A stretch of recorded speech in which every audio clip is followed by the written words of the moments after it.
एक बस्ती में एक विधवा अंधी औरत रहती थी। उसका एक बेटा था जिसके पालन पोषण की सारी जिम्मेदारी उसके कंधों पर थी। वो अपने बेटे को पढ़ा लिखा कर एक बहुत बड़ा आदमी बनाना चाहती थी।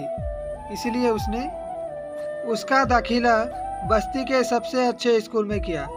वो दिन रात मेहनत करती ताकि बेटे की स्कूल की फीस दे सके। लड़के के स्कूल के बच्चे उसकी माँ के बारे में जानते थे। वे सब उसे अंधी का बेटा कहकर चिढ़ाते थे। लड़का इससे बहुत परेशान था। उसे अपनी माँ पर शर्म आने लगी थी। वो उसके साथ कहीं भी आने जाने से कतराने लगा था। जब लड़का बड़ा हुआ तो उसकी शहर में अच्छी नौकरी लग गई।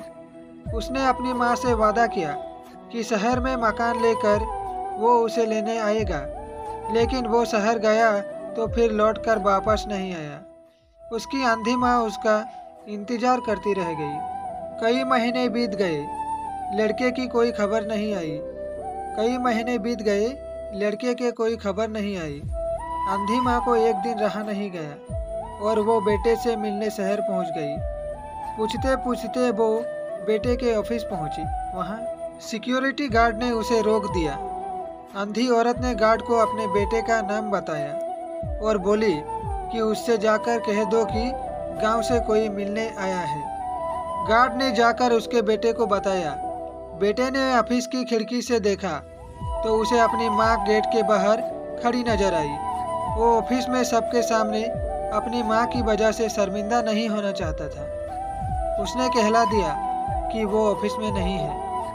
अंधी औरत वहाँ से चली गई। शाम को वो लड़का ऑफिस से घर जाने के लिए निकला। रास्ते में एक जगह काफी भीड़ जमा थी। वो अपनी गाड़ी रोककर भीड़ के पास पहुंचा और उसने बीच सड़क में अपनी माँ को मरा पाया। उसके हाथ में एक चिट्ठी थी जिसमें लिखा था, बेटा, बहुत दिन हो गए थे, तेरी कोई खबर नहीं मिली। चिंता हो रही थी, इसीलिए तुझसे मिलने चली आई। तू तो अब बड़ा आदमी बन गया है। तुझसे मिलना अब शायद मुझ गरीब की किस्मत में नहीं, लेकिन मैं बहुत खुश हूँ तेरे लिए। तूने अपना ही नहीं मेरा सपना भी पूरा किया। माना है कि तेरी तरक्की देख नहीं सकती। काश बचपन में तेरी आंखों में सरिया ना घुसा होता और मुझे तुम्हें अपनी आंखें ना देनी पड़ी होती तो तेरी तरक्की अपनी आंखों से देखकर सुकून से मरती। तेरी अंधी माँ। ये पढ़कर लड़का फूट फूट कर रोने लगा।